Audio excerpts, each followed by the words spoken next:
Right, so we will call the meeting to order of the Murfreesboro City Planning Commission for August 18th, 2021. We do have a quorum present, which today is made up all members of the Planning Commission, including our newest member, Ms. Jamie Averwater. So welcome. We are so pleased to have you and look forward to working with you over many years to come. Thank you. Next, we have the consent agenda, which everyone received several days ago. Had a chance to review that. If you have any changes, corrections, or if you'd like any of those items removed for further discussion, let us know, and if not, we'll be ready for a motion on the consent agenda. So moved. Second. Motion and a second to approve the consent agenda. All in favor, please state aye. Aye. Any opposed? Okay. Next, under old business, we have one item. It is Hidden River Estates, Phase 1. It's a site plan for 101 single-family attached dwelling units or townhomes to review the fence, rear elevations, and trash collection on 12.42 acres. Zoned PUD, it's Hidden River Estates PUD, located along the north side of Cason Trail. Hidden River Holding Company, LLC, is the developer. Well, Mr. Blomley, you're going to do this for us today. I'm going to take this item and all of Mrs. Rush's other items today. She is on vacation this week, dropping her oldest son off at his first year of college. Oh, wow. Exciting. So we wish her well this week on her vacation, and her son. If you'll recall, back in May, the Planning Commission considered the site plan for Phase 1A of Hidden River Estates, for the townhome portion of Hidden River Estates. And there were three items that the Planning Commission wanted to come back for review and approval. So the site plan was approved, save for three items, and those three items were the fencing at the rear of the villa units, the rear elevations of the villa units, which were kind of unfinished, I guess I'll say, and also the provisions for solid waste management. So I'll kind of go over these, and Mr. Drew Alderson with Hidden River Holding Company is here as well. After I get done, he will add some additional detail, and I believe Mr. Burns will be here shortly as well. First of all, the fence at the rear of the villa units, and if you will look on the plan if we could pull there we go, the villa units are the ones labeled with the V. The RR stands for River Row, I believe. And so you have villa units here and along both sides of the parking lot here. And so the fence that's proposed at the rear of those villa units to enclose the patio as well as the area with the HVAC unit is identified here, or is depicted here. It's a white vinyl fence with lattice work on top. Staff is supportive of this proposed fence and believes it is an acceptable solution. The rear elevations for the villa units have been fleshed out a little bit more. And you see here, you have a variety of colors of horizontal cementitious siding at the rear of these units. For reference, you can see the front of the units as well. And the rear of the units have a brick water table at the base, and then three different colors of cementitious siding above. And staff is also supportive of the improvements that they've made to the rear elevations of these units, the villa units. The solid waste management has been fleshed out a little bit more. It is to be handled by a private hauler, and the private hauler will, or the individual unit owners will store their carts on their rear patio, and on the day of service there will be areas that are designated for pickup. And there is Mr. Burns as we speak. Looks like he's wanting to let Mr. Alderson handle this.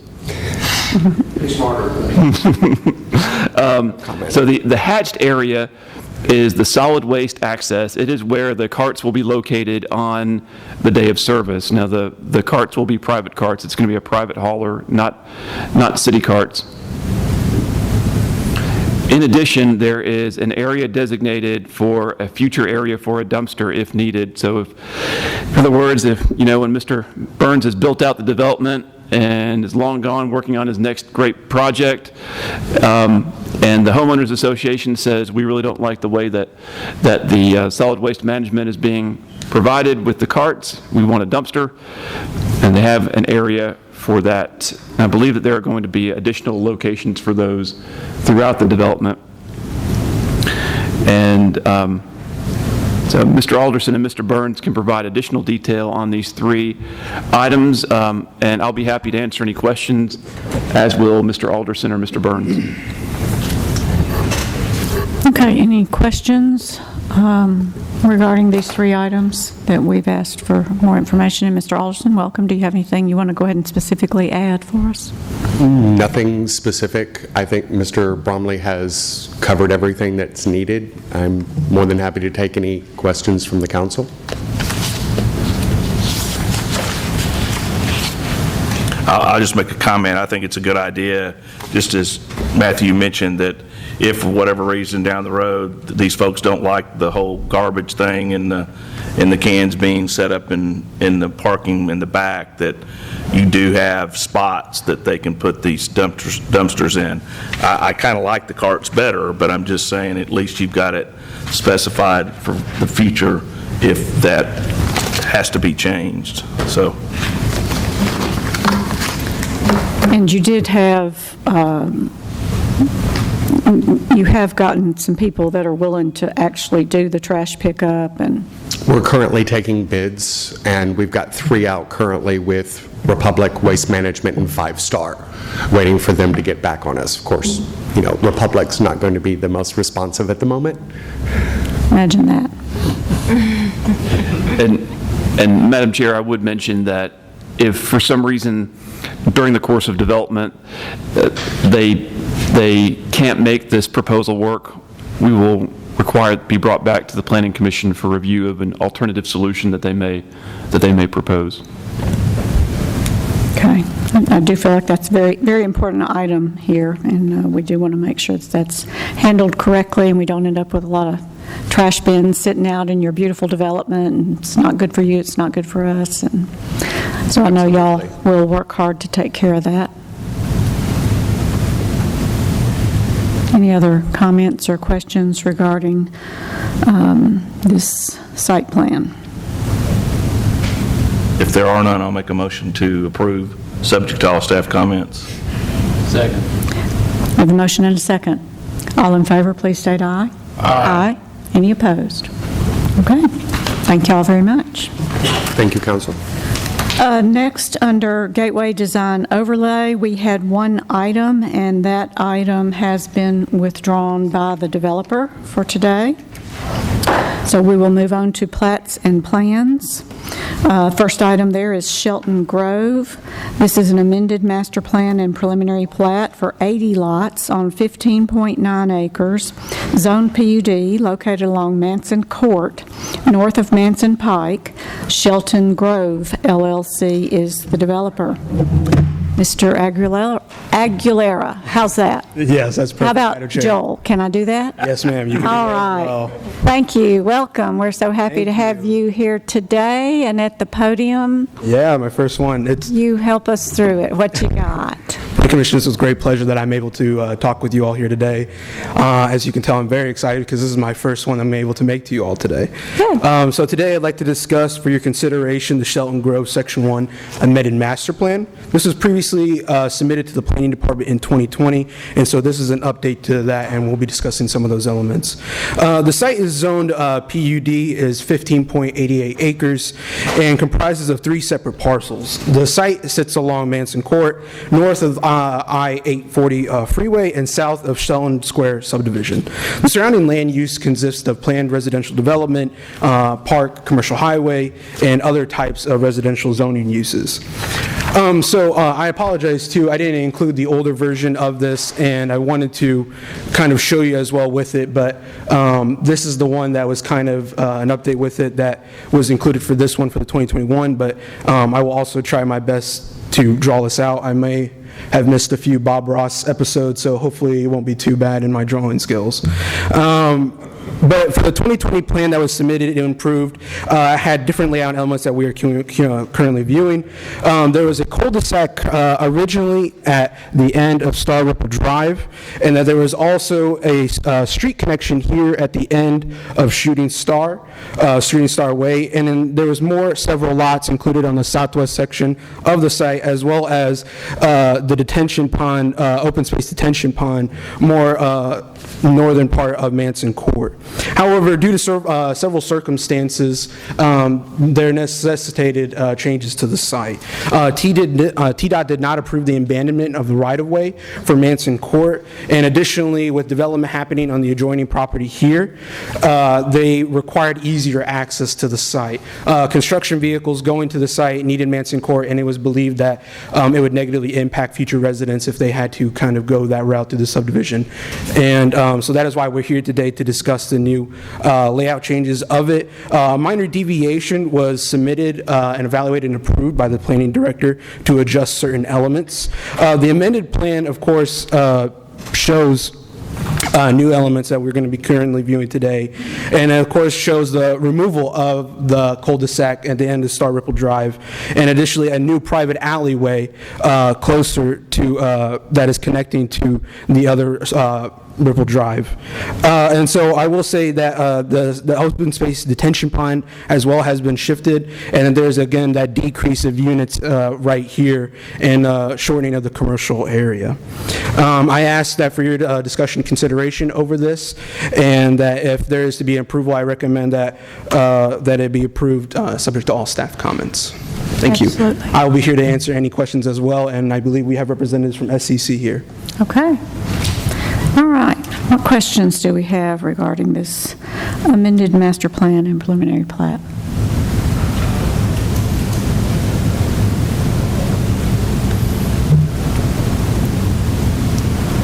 Joel, you did such a good job, there's no question. Thank you, Ken. Right.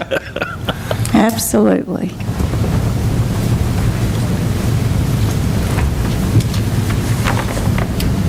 If there aren't any questions, I'll move for approval. And subject to all staff comments? Yes. Yes. Okay. Thank you, Planning Commission. All in favor, please state aye. Aye. Any opposed? All right. Thank you very much. Thank you, Joel. Great job. Next, we have new business. We have 4 items here. First thing we have is an annexation petition and plan of services for approximately 9.1 acres located along Franklin Road and Veterans Parkway. Wright Family Real Estate Partnership is the applicant. Mr. Blomley. I believe we have the developer from the previous item. I'm sorry, for Shelton Grove, I just, you do one bad thing, you tell 100 people, and you do one good thing, you don't tell anybody. The staff here is really, really good. Well, Really have themselves together, and this is a really tough time for all of us, you guys included. You make a phone call, you get a call back. You send an email, you get it, not 3 days later, maybe later in the afternoon, maybe in the morning, but you always get a call back. And, you guys maybe don't hear that sometimes, and we work with them every day, and I just wanted to tell you that it's impressive. well, thank you very much. Different municipalities, and it's good to come here, so. Well, we feel very lucky, and we will be happy to let you interrupt and come up to the podium and tell us that anytime you want to. Thank you so much. Thank you so much. Y'all have a great day. All right, Mr. Blomley, item A. Yes, ma'am. Thank you, Madam Chair. The first item that we have under new business is an annexation request for 9.1 acres. It fronts along both Veterans Parkway and Franklin Road. It's undeveloped property. It's currently located in the jurisdiction of Rutherford County. The property owner, the Wright Family Real Estate Partnership, has requested the annexation of this 9.1 acres. And the next item on the agenda will be for the zoning of the property simultaneous with its annexation. Both of the roads that the property fronts on are already located within the city limits, so we won't have to annex any right-of-way. It's within our urban growth boundary. It's contiguous with existing city limits, so we suspect that it will be a relatively easy piece of property to effect its annexation. However, we are doing our normal process and requesting information from the other departments and utilities in order to prepare our plan of services, which would be provided at the next Planning Commission meeting after you schedule it for a public hearing. So we would recommend that you schedule a public hearing for this annexation petition and plan of services, and we would recommend the date of September 1st, 2021 for the public hearing, which is the first Wednesday in September. Mr. Matt Taylor is here representing both the property owner, the Wright Family Real Estate Partnership, and the developer, who is the applicant for the zoning, which is the next item on the agenda. I'll be happy to answer any questions. Okay, thank you, Mr. Blomley. Any questions or comments before we, this is to schedule for a public hearing, Yeah, for what it's worth, I will not be here September 1st. September 1st. Yep, so if everybody else is here, no problem. I will not be here either. Okay. Okay? I'll be here. Good, and that means that we will have, if everybody else is here, we will have a quorum. We need 4 for a quorum, and that's important to know. Could we get could I poll the rest of you to make sure that you'll be available on September the 1st? I know Mr. Wright said he would be. Yes. Mr. Halliburton, Mr. Salas, Mr. Russell, are you available that day? Depends. It depends.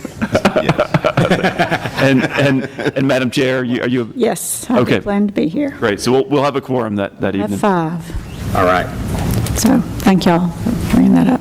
Okay, so any questions or anything regarding this application before we schedule it for a public hearing?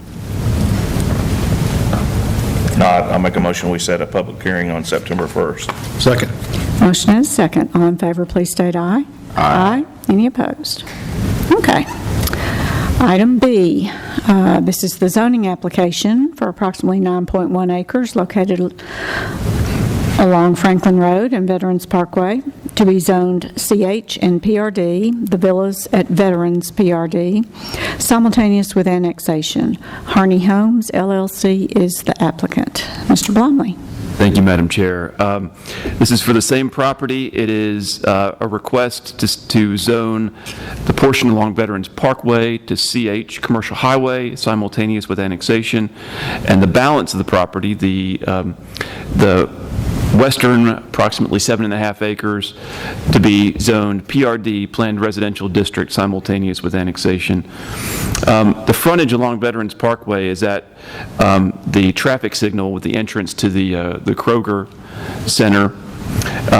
This will provide a fourth leg to that intersection. They're proposing public streets through this development, and I think one of the reasons why staff is supportive of the application is because with this development, they'll be building an east-west public roadway to provide for additional future east-west connectivity from that existing traffic signal. And I think that's one of the things that we've told anybody that we've talked to throughout the years about the potential development of this property is that it will involve the construction of a public street to add a fourth leg to that signalized intersection.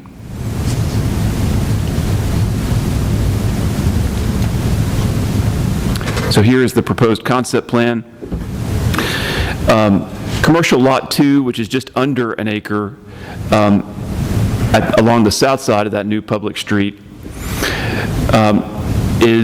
we've evaluated it and believe it is sufficient for development. What they're identifying as Commercial Lot 1, it's a corner lot, it's under half an acre, it's really not sufficient for commercial development. Staff does not have any objection to its being zoned commercial highway, but it will have to be it'll have to be combined with the parcel to the north, or at least part of the parcel to the north, to make it viable for development. So until that happens, it's probably not going to develop. You see the public street that I referenced earlier. The north-south street coming from Franklin Road will also be a public street, providing a roadway network, public roadway network through the development. The Villas at Veterans PRD is a 49-unit townhome development that Mr. Taylor will go into more detail on in just a moment.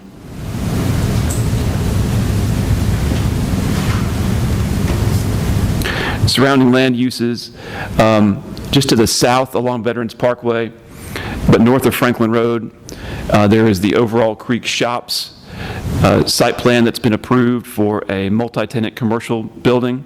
And then at the corner of Franklin Road and Veterans Parkway, the northwest corner, there's another commercial development with a fueling station and multi-tenant commercial building that's proposed at the corner as well.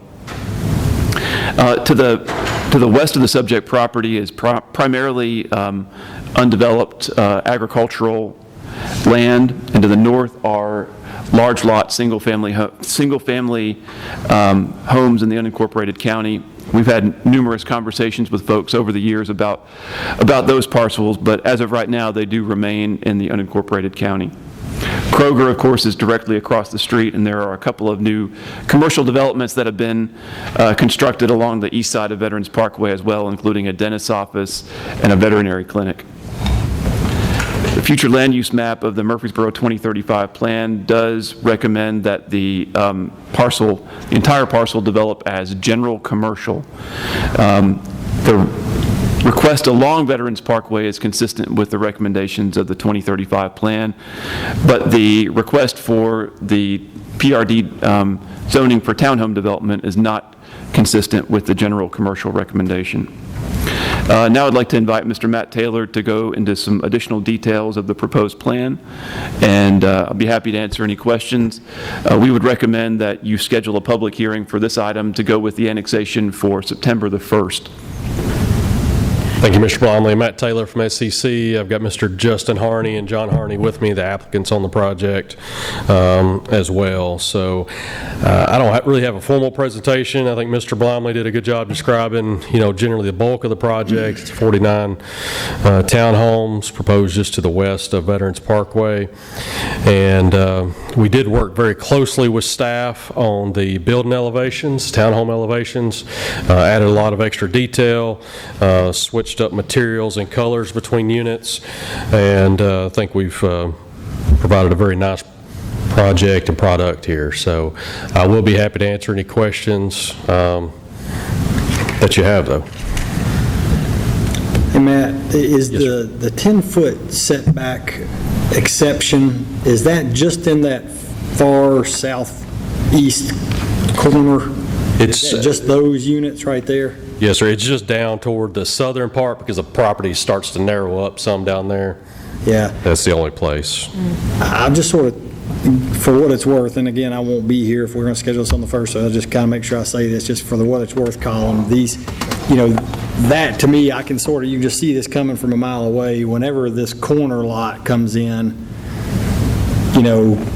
this is being done first, and I get it. So, but when this corner lot comes in and wants to be commercial and annexed and all that kind of stuff, it's, having those 10 feet off the line gives me a little bit of pause. So I'm just kind of saying that for the what it's worth column. I'm not, we're just scheduling a public hearing, but I'll kind of tell you, those units are going to be the ones that are right in the firing line if we do have whatever big box or Publix or whatever, if there's anything like that that would fit in that spot. I think those were what Mr. Blomley had described. Those already have site plans. I think all that property except for maybe one is already annexed. Is that right, Matthew? Yes. So here we go. I think you That showed up as unannexed. To the north is unannexed, but everything at the corner is annexed. This on the corner, and these structures have been demolished. All the structures except for this one right here have been demolished. And from here down, there's a site plan. Now, whether or not that site plan will ever come to fruition, it's been approved for quite a while and hasn't been built, but it's a site plan called Veterans Plaza that has a gas station and convenience market, as well as along the northern line is a multi-tenant retail building. All right, I misunderstood one of the prior slides. I thought it had that blotted out as a undeveloped so far. Okay, I mean, that's definitely better. Without having to worry about it pushing right up against it. Of course, I don't know what the site plan looks like, but, if that site, do you happen to know if that site plan shows any exceptions for the rear, or what would be, I guess, I don't know if that'd be rear or side setback? Yeah, to my knowledge, there were no setback variances that were approved for that development. And in addition, because this property was zoned residential in the county, it would have been required a buffer. So there would be a buffer along the adjoining property line on the commercial side, and he's proposing a type A buffer on his side of the property line. So there'll be buffers on both sides of the property line. Is that within the 10 feet of space? There's going to be a buffer inside of the 10 feet? Yes, I mean, it's sir. going to be up against the windows? It's not up against, so that is including our patio and those spaces, and so that's our whole little outdoor area. So the structure itself, living, would be a little further off that. I don't know that exact dimension. I can't remember what our patios were. I think we do have one little part of the structure that kind of juts out, but I think that's a storage type area, Councilman. All right. So Matthew, did you mention either on 96 or on Veterans Parkway that one of these intersections was going to be signalized, or did I dream that? The existing intersection is signalized with this main entrance into Kroger. Okay. And so this will add a fourth leg to that. So right now, it's just going east-west, there's only the entrance into Kroger. And so this will give I'm with you. east-west connector roadway to add an additional route for motorists to potentially avoid the Veterans Parkway, Franklin Road intersection. Once they'll be able to go down here, that will be public as well. And then once this property develops over here, this roadway will continue. Thank you. Sure. That's what I was just... One thing I do want to just kind of clarify on here, and this may be for our staff purposes, I read in the notes somewhere, and I don't know if I can find it, but it says something about it will not exceed the sewer allocation ordinance. Is that somewhere in here? Yeah, I believe that's in the staff report, and I think that's referencing what the 7 units per acre for townhomes. Obviously, it's more than what the sewer allocation would allow for the property in its current state, and if it were to develop as RS-15, but it's the townhome portion of the development is under 7 acres, which is for planned developments that are for townhomes and for townhome zoning. I think 7 acres or 7 dwelling units per acre is the max. Yeah, so I guess just as a, style points, to say it doesn't exceed the sewer allocation ordinance would presume that it already has a townhome zoning. Right. Which it doesn't. Right. So, I think we have to be careful. We come in here and say, well, we're going to give it 9 units per acre.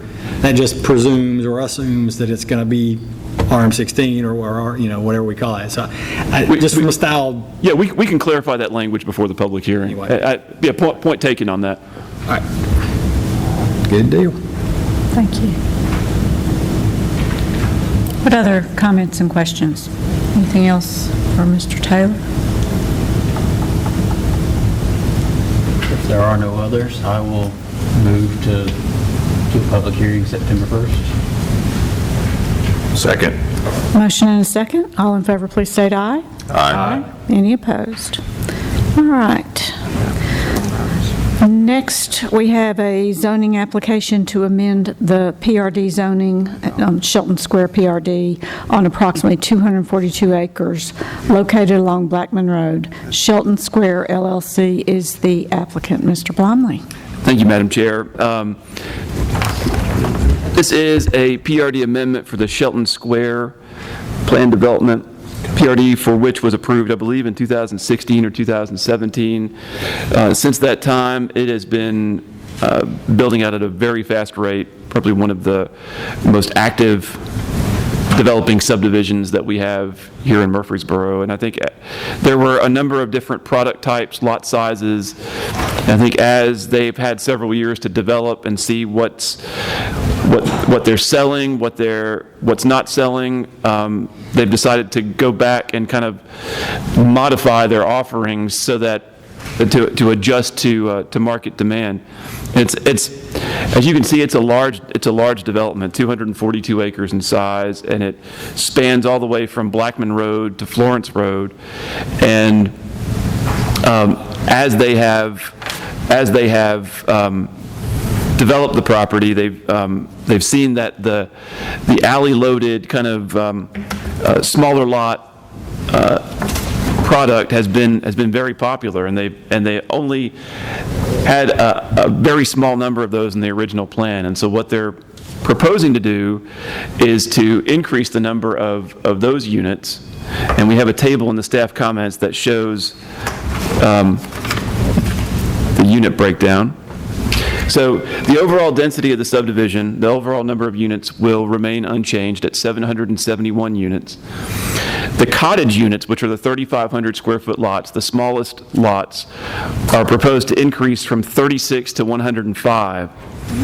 And the 10,000 square foot estate lots are proposed to increase from 115 to 143. So they're proposing to increase the number of the smallest lots and the largest lots and decrease the number of the mid-sized lots, which are the 6,000 and 8,000 square foot lots. But they'll have no net increase or no net decrease of overall lots. And I'll show you real quick the existing plan, which is right here, versus the proposed plan. So you see in this area, which is where they had some of the larger lots depicted, they are now adding additional of the smallest lots there. But they've also made up for the loss of the larger lots by adding larger lots down in the southeast corner of the development. With this request to amend the plan development, they're also looking to make some minor modifications to their amenity package. You'll see here they had a smaller park. They've enlarged that open space area and then added a bocce ball court there. Never played bocce ball, but I'm assuming there's a demand in the subdivision for bocce ball, or else they wouldn't be adding it on there. And then they've clarified some of the things they've done with their amenity package since the plan was originally approved back in 2016. Mr. Matt Taylor is here. If you have any questions for him about the modifications to the plan, even though the density is not increasing, because of we believe that the modification of the lot sizes, the reallocation of the lot sizes, was a significant enough change to the plan to warrant coming back through the process with a PRD amendment. And I'd be happy to answer any questions about this. And for this, we would also recommend a public hearing date of September the 1st. Okay. Thank you, Mr. Blomley. Matt Taylor of SEC again. Just me right on this one, so nobody's accompanying me. Mr. Blomley did a good job describing that. Basically, we're taking out, most of that's coming from what we call the retreat, which is the 65-foot wide lots, and then we're adding more large lots and more of the cottage lots. I think if you've been out there, the development's coming together very nicely. The cottage, that's the first time I can remember alley product in Murfreesboro succeeding the first time it's been proposed in a subdivision and not being owned by the bank before it succeeds. So I think it's been a great subdivision. They have not, all their entrances are more robust than what we originally committed to. The amenity package is more robust than what we originally committed to, and they continue to add to it. So obviously some of that's a sign of the times, but it's also a sign of the success of the subdivision. So I'll be happy to answer any questions. And then, if you want some real life pictures, I think when we first came through, we had some examples, but we tried to go out and get pictures of what's actually built on the ground today. Those cottages are on page 13. We got a couple of nice aerial views and front elevations. And then the large lots, which we're adding more of, are over on page 17. I think all of those are custom builds, very expensive homes, very nice homes. So very excited about the change. Great. Sounds exciting. Any questions? Just to have a comment, I'll need to abstain from voting because my daughter lives in this neighborhood. There's a comment on here that says the zoning amendment will increase the amount of open space to 20%. What was it originally? I think we're around 15% or so, Councilman, if I remember. I have to go back and look at that exact number, but somewhere around 15%, I believe. Let's make, I was just saying, let's make sure we kind of know what that is. I mean, if we're going from 19 to 20, that's a big difference than if we're going from 12 to 20, and I think that matters. I mean, honestly, I'm not, I don't love the idea of expanding the cottages by that number just right away, and frankly, I'll tell you, it's because this is really one of the subdivisions that I tell people that I'd like for more stuff to look like, in Murfreesboro. I'm all for it. I love it. I just hate to see, I was also involved in this from the very get-go, when this thing first came through, and we argued about fixing the road, and there were a lot of things about it, but one of the big selling points that got a lot of us, I think, on track was the variety that, there would be a variety of places in there that people from different price points could get in there, and that it offered that for that size of a development. So, man, this seems like one of those things to me that's just like, this is going to be one of those deals that helps it get sold a lot faster or something like that, but not necessarily what's best for the city. It just kind of, I think what you'll see if you go out there that these are smaller lots, but they're not subpar lots. These homes are still very large. They just tend to be no yard. I'm not saying anything in here has a lot of yard, but these have no yard, and that's what these people are desiring. And so the house size there may still be the same size as, say, that we have in what we call the villages, which is a wider lot, but it's got a different buyer. You may have more families in the villages, and this over here is not a cheap product by any stretch of the imagination. Mr. Taylor, is that a drone shot of the existing neighborhood? It is, and so you can see how that streetscape lets us pull that straight up. You're not seeing garages unless you drive back to the alley, so it's still a very expensive product. But it's been a very desirable product, much more desirable than what we thought when we first started planning out here, or we probably would have had some more in our original proposal.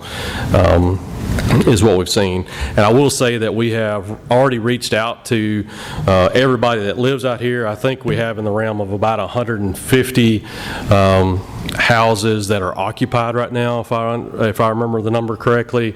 And we already sent out mailers to everybody through the HOA. We did that, I think they received that 2 weeks ago, and I've had exactly one phone call, and it was, when are you going to install the basketball goals at the basketball court?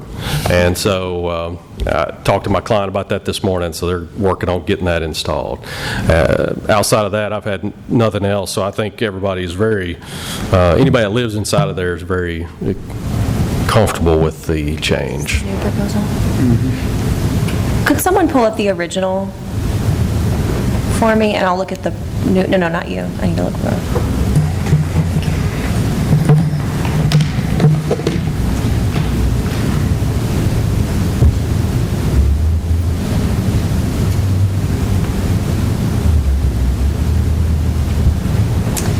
I have a comment. I'll say that while notifying the residents through the HOA is obviously the way to go, I am concerned about the residents that are directly affected, not so much on the perimeter of the development, but the ones that bought a house intending to back up to a certain home. As a homeowner in a neighborhood, I look at those things, what kind of home will my home back up to? What will I see from my backyard? Yes, ma'am. So I'm interested in seeing the homeowners' inputs who are directly affected, if maybe the developers could make more of an effort to meet with them. So I will say that nothing that we're changing here nobody's living in a house that directly abuts anything that we're changing. And so, It'll already be changed by the time they buy their house, is what you're saying?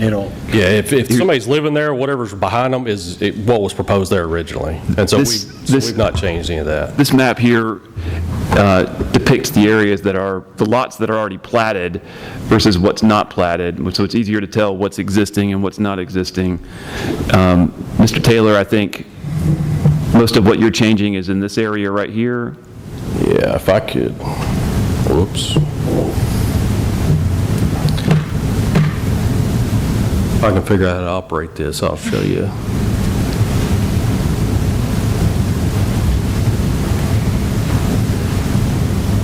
You want them to go over to the computer that you're on right now?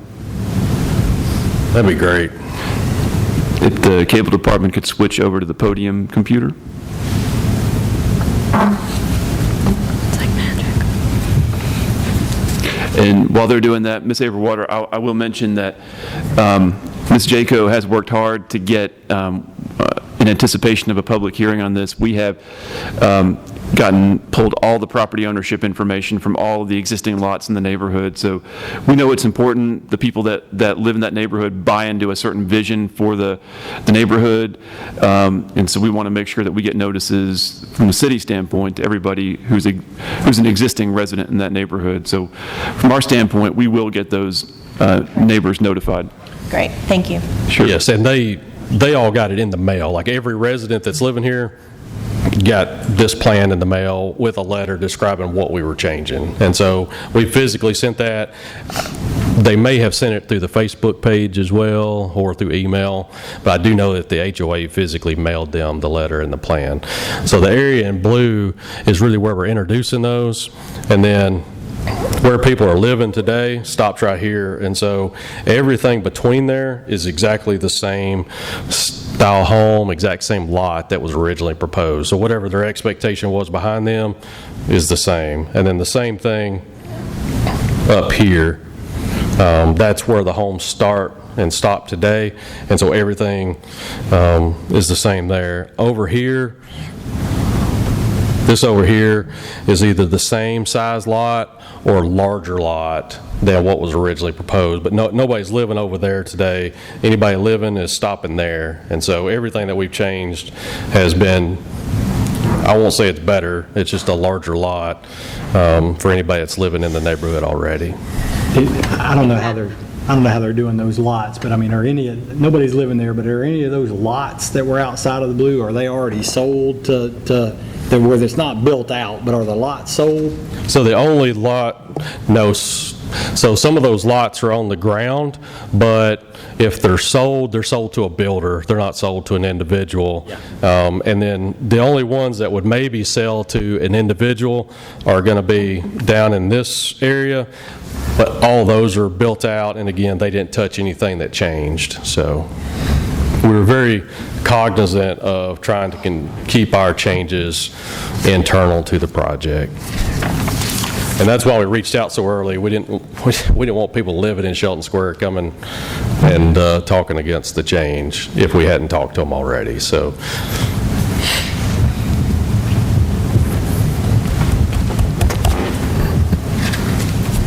That answer everybody's questions? Thank you, Mr. Taylor. Mr. Thank you. Blomley? Any other comments or questions for scheduling the public hearing?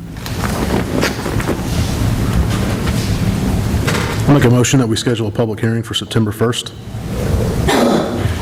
I'll second. Motion and a second. All in favor, please state aye. Aye. Any opposed? I will mention that it is critical with Mr. Halliburton abstaining, and Mr. Halliburton, he stayed on the record that you abstained from this vote, I believe. With him abstaining, it will be critical that we have 4 other members present that evening in order to have a quorum to vote on this item. Very good. Nobody Mr. Russell will let us know. can be sick that night. Okay, our next item is a zoning application for approximately 0.24 acres located along North Maple Street to be rezoned from RM12 and CCO to PRD, 604 North Maple Towns and CCO. Green Properties LLC is the applicant. Ms. Smith, hello. Good evening. Good afternoon.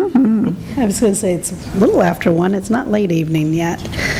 So this particular property is over on the corner of Maple Street and Chestnut, North Maple Street and Chestnut. It's an existing 2 houses on the property, and I'm trying to see if I can get this. There we go. Existing general plan designation for that property is a general residential property zoning. They're requesting a PRD, which would allow for the removal of the 2 existing homes that are currently being rented to 4 tenants, but there is room for a 5th tenant on site for the existing property. The PRD, when it's looking at it, go down to, whoop, it's quick. If you look at the existing neighborhood, you'll see this is one house here and the opposite house here in the back side. So staff has been working diligently with the applicant. I'm just trying to see where the rest of the PRD book is. I'll go to...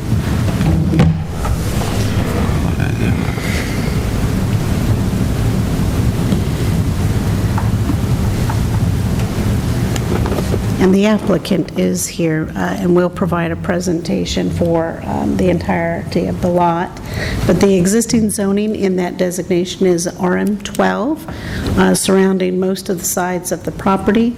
This is also located in our downtown Main Street revitalization plan area, which will require a special ornamental street post light in that location. For this particular property, they are looking at a PRD that would allow for a front setback of 14 feet along the frontage of North Maple, along this side. And then on the opposite side on Chestnut, an 8-foot setback from the right-of-way line. And then they're also looking at an exception from the 18-inch step-up. That would be a similar RSA Type 3 zone product. This property would have 5 total units, 3 of them facing Maple Street, 2 of them facing Chestnut Street. It's actually front door, 1 facing Chestnut and 1 facing the interior.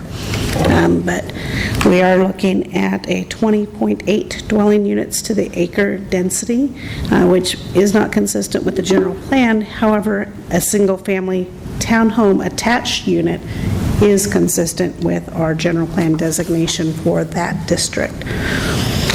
We are looking at setting a public hearing for this particular item for your September 1st Planning Commission evening meeting.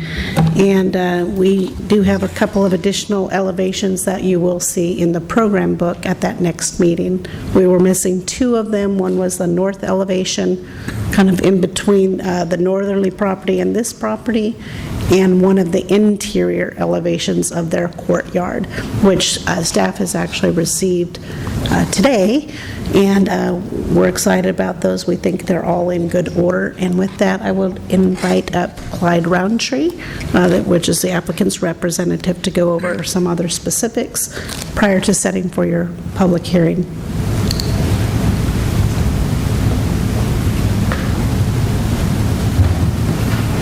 Thank you, Holly. Hello, Commissioners, Clyde Roundtree, Huddleston Steel Engineering. Thank you for the opportunity to present to you 604 North Maple. This project has been a long time in coming. We worked with Amelia originally quite a bit, and then Holly's taken over, and it's been really a pleasure to kind of walk through the process. But one of the biggest challenges on this project is originally we were just trying to take advantage of the CCO and allow for more density on that particular site. But what's really kind of evolved through the process is a real influence on architecture. Originally, we were probably more contemporary than really maybe the area warranted. and the Highland study was starting to have some impact on the overall architecture. So Michael Pickelsheimer is the architect. He's not available today, so I'll do my best to walk through kind of the character of the architecture, but realize that a lot of the dynamics that we've been working through for the last almost a year has been really trying to make sure the architecture's fitting, both in scale and character, for the site. So with that in mind, I'll just walk you through a few of the slides, as Holly mentioned. The biggest one is, the 2035 plan. I think we're kind of revising that in the process, but one of the things we're running into is that when you're in the neighborhood commercial, that density is really 3.5 to 8.6 units per acre, and as Holly mentioned, we're around the 20 units per acre category. So the 2035 plan is one of those things that we're having to work through with the CCO. CCO seems like it's affording us more density within that area, so we are asking for an exception from the 2035 plan to allow us to move forward with more density. But within that context as well, the CCO allows us for reduced parking, and we're really able to meet the parking requirements even on this site, so we're encouraged by that. As was mentioned, it's RM12, but the CCO is really what we've been kind of capitalizing on, really asking for, increased density, asking for, reduction in setbacks, asking for, as Holly mentioned, the 18-inch step up that is required in this district, and also parking. As far as parking, I'm happy to say, like I mentioned, that we're accommodating the parking concerns that the CCO is starting to create. It is within the Main Street revitalization plan, and really that's a matter of North Maple having more of a streetscape character. So with respect to the plan, we will be adding a decorative street light as well as streetscape in terms of landscaping. One thing that's important that we are doing that I feel like is important in that area is all of our parking's hidden. It's behind the building. So as Holly mentioned, we are asking for a 14-foot front setback along North Maple, but all the parking will be behind these buildings.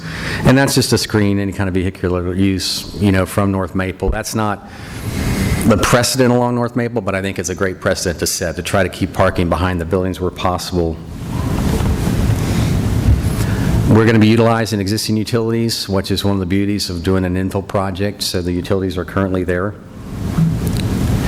The aerial, I just want to bring to your attention, it's kind of a transitional area in many ways. Catty corner to our site is a commercial building. That's basically represented, that you see the white concrete there. That building's set vacant for probably a year in kind of an interesting state. And then I'm not sure exactly who owns it now, but they put a lot of energy into that building. It's a very good-looking building, and it's occupied. It was basically a shell for a while, but now it's been updated architecturally. But the funny thing is that building was inspiring us on our original architecture, so our client was kind of responding to the look at that building, which is more contemporary, and so that was where we kind of got the inspiration. So as we modified the architectural plans to become much more inconsistent with what you'd find on the Highland study, I just want you to realize that was precedent. That's why she went in that direction. Some of the adjacent relationships, the picture on the top left is the neighbor basically to the right of our project, or to the left of our project. It's a two-story home, all brick. Across the street is the one to the bottom left, and that's basically a modular home. I'm not sure how long that'll stay there. It's definitely out of character for the neighborhood. That's not consistent with what you'd find further down the street, but it is a modular home. And then on the bottom right-hand corner, that's the building that's across the street. As was mentioned, it's been updated, and it looks fantastic. And Clyde, I was just going to mention, I think the home on the top left-hand is actually a quadruplex to the north. Is it a quadruplex? I think so. I think they are, Matthew. I think everything around it's rental, but I wasn't positive, but thanks for bringing that information. Behind our home is, there are definitely, I guess they're duplexes or some sort of duplexes down West Chesterfield. So like I mentioned, around us are single-family, commercial, and rental properties as well. I'm representing Carmen Greenberg, who is the client. She currently rents this property, and as was mentioned by Holly, there are 4 tenants in the property. They've had 5 tenants before in the property. It is 2 different distinct buildings, older buildings, not exactly in great shape, but they're still operable. The overall site plan has 3 units towards the front. Those are the larger townhome units. Those units will have rooftop patio areas. As was mentioned, parking is in the rear of these buildings. And then the rear building is a 2-unit building with no rooftop patio areas, but it has balconies and other outdoor spaces. We met the formal open space requirements in terms of having kind of a dog run area and also having kind of a hardscape kind of grilling spot. And then we basically encapsulated the parking with some sort of decorative walls. You'll see them on Michael's drawings, but they're architectural elements to kind of screen the parking. So that's one thing I'm really happy about with the overall design. From an aesthetic standpoint, a lot of attention was given towards screening the cars, trying to bring a more substantial architecture to the corner, and taking out homes that are old and dated and bringing in something that's definitely more modernized, but also a whole lot nicer from an overall aesthetic for the neighborhood. Each of the front units has 2-car garages, as well as 2 cars parked in the driveway. The rear units have a 1-car garage with 1 car in the driveway. We do have 2 guest parking spaces. So the CCO doesn't really require that, although staff is obviously encouraging us to have additional parking. The mail kiosk is right towards the front entrance of the access point, like off of West Chestnut Street. And we had to make sure there's room for the polycarts and the garages, make sure there's room for AC units and for the utility vaults. So all that has been compensated for. And though it's a smaller site, we feel like we're meeting all the criteria that are required to develop the property. As was mentioned from an architectural standpoint, some of the details that have been brought in that are somewhat new are balconies on the front. Now, these aren't operable balconies, but it's more of a wrought iron detail that brings in some of that older character. Arches over the doorways for definition. You know, it does have the defined base. The windows have grids versus something more contemporary looking. Sills have, you know, there's definitely enhanced window treatments. All the stuff you'd find in an older home, we're trying to bring into a more contemporary look. A strong, you know, basically the facade has, you know, the top soffit has a lot of detail. And as was mentioned, there are rooftop patios on these are the front 3 units. This is the look that you'd have from North Maple. So Michael is trying to be very consistent with architectural character, but also bringing in some of the diversity that's necessary, undulating the fronts, bringing in new materials, different materials, and trying to bring some of the architectural detail that you wouldn't typically find on a contemporary building. This is a side view that was really important because one of the challenges that we're running into CCO is making sure the buildings are in scale with the adjacent buildings. We have a drawing that shows that, but if you can look right through this exhibit, behind it there's a shadow line of the existing 2-story brick building on the back. If you can see that, you're basically looking through the center of this drawing. But it shows you we're allowed up to, you know, 1.5 times the height of the adjacent building, and we're nowhere near it's 1.5 times that high. So we just want to make you see that in the context. And as was mentioned, this is the drawing that shows how the architectural elements hide the parking from the public view, which is a real asset. And through the staff process and working through back and forth with open space and formal open space, and I know the CCO is going through some revisions in terms of how rooftop, you know, patios are considered as open space. But we did add balconies that allowed the rear units to have some form of outdoor space associated with them. They can utilize the formal open space on the ground, but we felt it was important for them to have some sort of space within their unit to go outside. Mr. Roundtree, can I Yes, ask sir. a question that's relative to that last slide? Yep. What does that comparison look like if we go down Chestnut? How tall is that unit that's on Chestnut? We have that. It's coming up, Rick, and we have that picture. Thanks. That's a great question, though. They do step down, so it was very important to make sure that both sides reflected that concern. As far as the back units, you know, there's a hardy board component, there's a brick component. As was mentioned, all the, you know, the windows have grids to kind of bring a little bit more detail, awnings over the doors, balconies on the rear, carriage house style garage doors. All those elements are really designed to bring in that character. This is the rear unit, so you can just see that as well. When you look at Car Park View East, which is the bottom picture, Michael's added more dimension on the rear as far as more patio areas.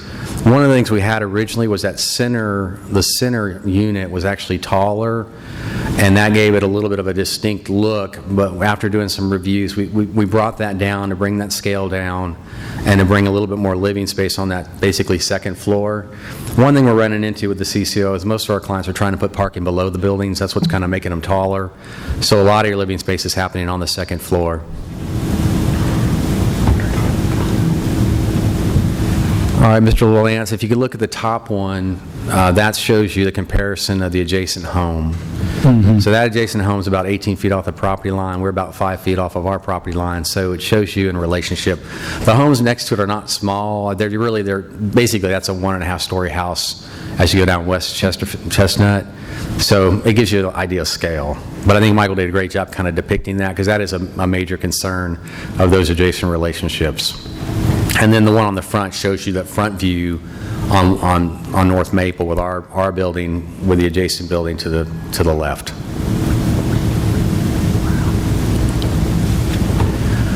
As far as landscaping, we would put in a green, it's not necessarily we're calling a buffer, but we want to do a solid green screen between the adjacent neighbors, just because we're new to the neighborhood, and that'd give them a little separation. Obviously, foundation planting along North Maple is going to be very important to give it, enhance the architectural character and add to that streetscape, street trees along North Maple. Screening material, along the foundations of the building on West Chestnut. And then we want to, around that area where we're doing the hardscape, we want to do an enhanced landscape area, so that patio becomes more than just a token hardscape space, but that's a really pleasant space to be within. And there is that privacy wall around it. Again, it's low, but that patio area could be a really elegant spot.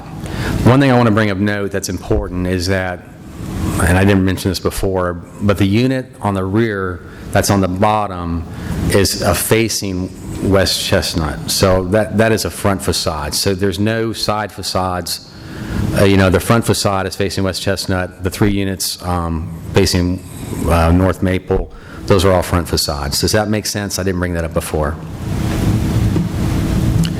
And lastly, obviously, open space is a priority. Formal open space is a priority. It's a tight site, so spaces, we met the requirements, but we are banking on the fact that the folks who buy these units probably will be looking forward to having rooftop living. They can walk their dog in the dog run area. They can be out of the patio and meet with their neighbors. We think that because we provided some form of open space, be it balconies or rooftops, that in addition to the formal open space, there'll be multiple opportunities for citizens, for residents of these homes to enjoy outdoor living. So with that in mind, that's the scope of the presentation. I'm here for any questions you may have. Thank you for giving me the opportunity to present 604 North Maple.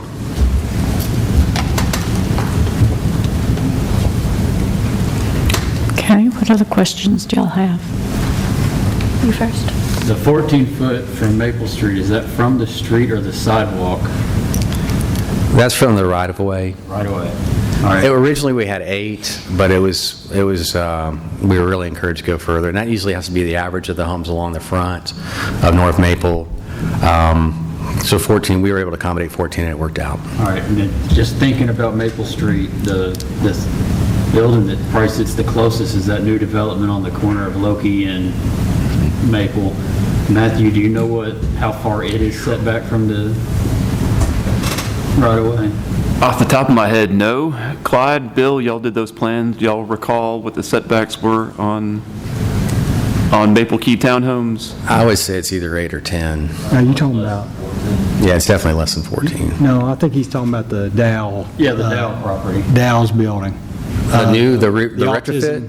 You talking about the autism center thing? No. Yeah. The new townhome development. Oh, okay. Yeah, that's Maple Key, yeah. Yeah, Maple Key's 8 to 10, for sure. Okay. So this would be set back a little further than that. I asked him that one, and I'll two questions that I'll ask. In the Maple Key, I was a little concerned that we were too close to Loki, particularly just because I thought, as the downtown grows and more people coming in and out, that the closer we get to these streets, the less room we ever have to change anything, to add parking along the street or something like that. And so it was a concern, particularly for Loki, because you could get out to medical center that way, and to not pinch that off to be never to be able to go again. this one, Chestnut, but I am curious, does anybody know how wide Chestnut is? Is it one of those 23-foot? I think it's a tiny street, isn't it? Yeah. It's Very in narrow. 30, I think it said 30 somewhere here in the book. I recall seeing 30. 30-foot right-of-way, but a fairly narrow street. Yeah, but I mean, Right. so it's a 30-foot right-of-way? That's what we believe. Okay, I guess I'd probably just say I'd want to make sure we've talked about that a little bit, or be prepared for that at well, I won't be here for the public hearing. Okay. You'll be here for the next one. City If council, it gets yeah, to at the city council, yeah, if it gets to city Gets that council. far, yeah. That'd just be probably my concern with squinching in there to 8 feet, is to make sure that we're not kind of cutting off our nose in spite of our face to allow for any future. And then secondly, just on my personal preference, which I'm kind of trying to pull out of this a little bit, how wide is that back building, like from east to west? I don't see that'd be something I'd ever buy or rent or whatever, but people do, but I'm just curious. It's a little over 20 feet. It can accommodate a garage, but that's about the depth of it. And 3 stories tall? Yes, parking on the ground floor. And then right now, there's 5 units on the property. There are 2 homes, Rick, with 4 rental tenants right now. They've had 5. They had it with 5. But is, Rick, House. yeah, we're not, Four I different mean, it people says it's a renting. triplex and a duplex. Yep. In our notes, but Mr. Lentz, it's my understanding that the front structure along Maple is a triplex, and I believe that it's either a triplex or a quadplex, and the back structure either has 1 or 2 units. So I think the net is 5 units between the 2 structures, although I think Mr. Roundtree has indicated that only 4 of those units are occupied right now. but I guess what I'm trying to make sure I know, just for my purposes here, in order to be able to call it a triplex, that means there's 3 different people renting in there, or that means there's 3 kitchens, 3 Correct. sets Three- of three bathrooms, dwelling 3 units. walls, 3 dwelling units? Yeah, I can, if you bear with me, I can try to pull up like the Google Street View of the You existing don't have to. structure. I just want to make sure I'm clear on that. That clarifies that. We're going from 5 units to 5 units. It's not that we're going, it'd be different for me if we got one house that's renting out bedrooms, I don't call that a triplex, but, But it could be 5 one-bedroom units. yeah, it'd be still, I guess it would be important to know how many bedrooms we're going from right now to, if we use the bedroom argument on the, you remember the apartment, the Raiders, whatever, redo? Oh, yeah. Raiders Crossing. Remember? Yeah, we use the bedroom, so I guess we ought to be looking at bedroom on this side too. It's not just number of units. If we're going from 5 bedrooms to 15 bedrooms, that certainly would be a difference in quote-unquote density. And Mr. Lentz, Mr. Roundtree can confirm with his client exactly how many units and how many bedrooms are there. If we can pull up the computer that I'm at.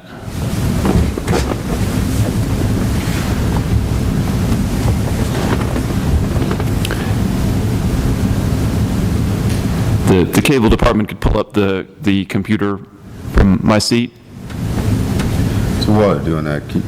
Can you? Yeah, and Katie is up there to address Mr. LaLance's concern about the roadway. Yes, good afternoon. The city engineer, Michelle Emerson, has reviewed this plan. She does not foresee us making any improvements to Chestnut that would require any additional right-of-way. So we are not asking for any right-of-way donation as a part of this project. And there is a view of the roadway section of West Chestnut. Yeah, well, that one looks like it's already on about an 8-foot setback. That's that existing structure directly to the east of the subject property.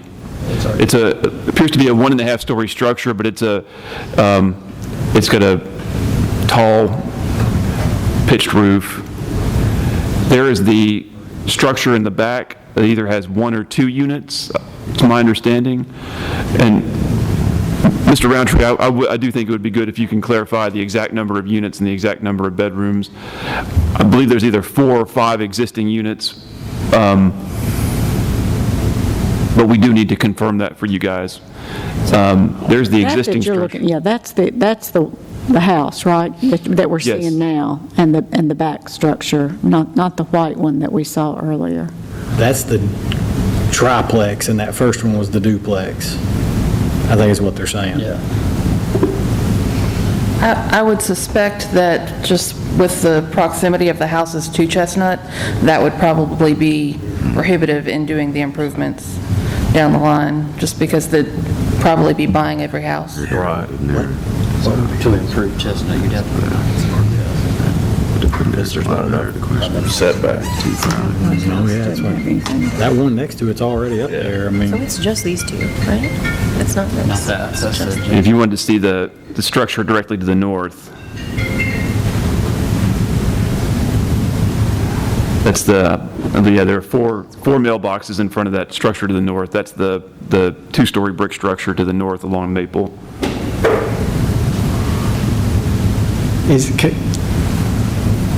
well, I don't know.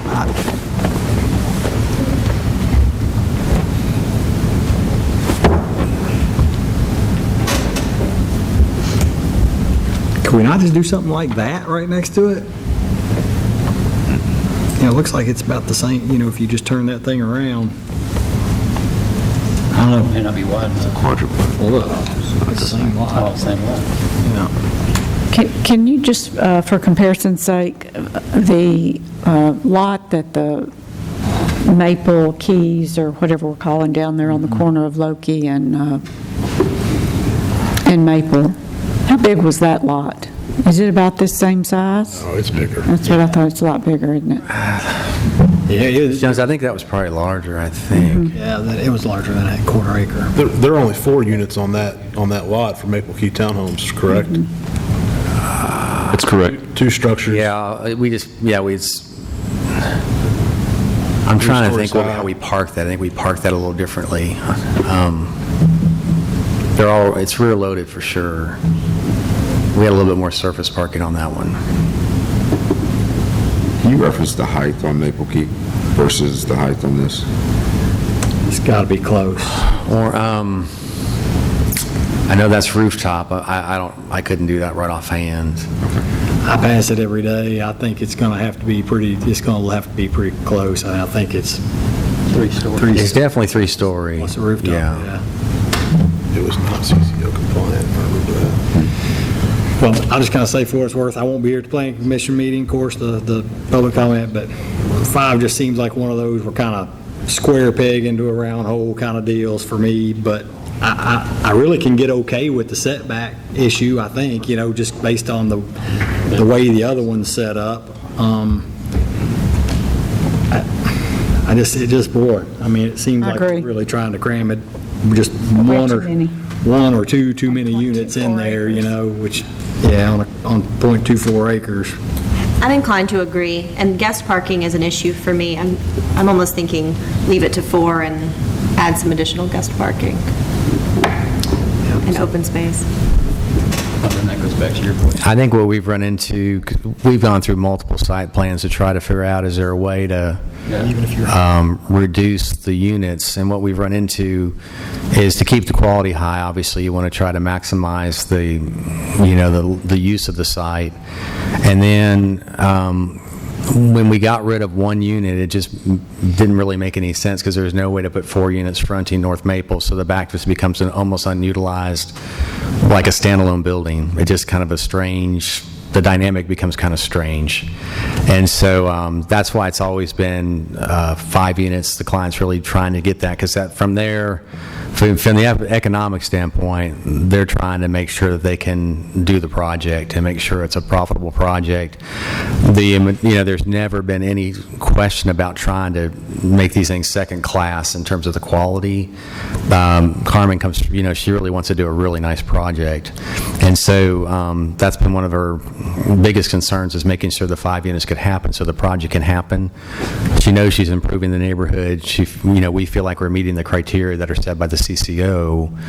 So it's just a matter of if you meet the requirements and it's going to enhance the property and it's going to be quality, that's what we're wrestling with, because we've really tried to work through that. We tried to make sense out of 4, and it just didn't make a lot of sense, because it just, all of a sudden, the site becomes very inefficient. We can't put 5 along Westchester. It just doesn't make, West Chestnut doesn't make any sense. So that's been considered, but that's why we ended up with 5.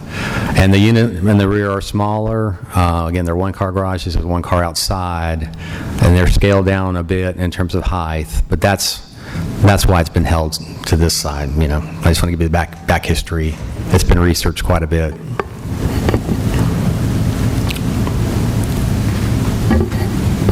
I'll just say you've heard our concerns.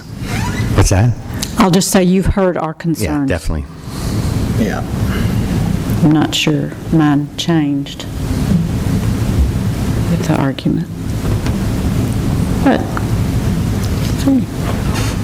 What other comments, questions?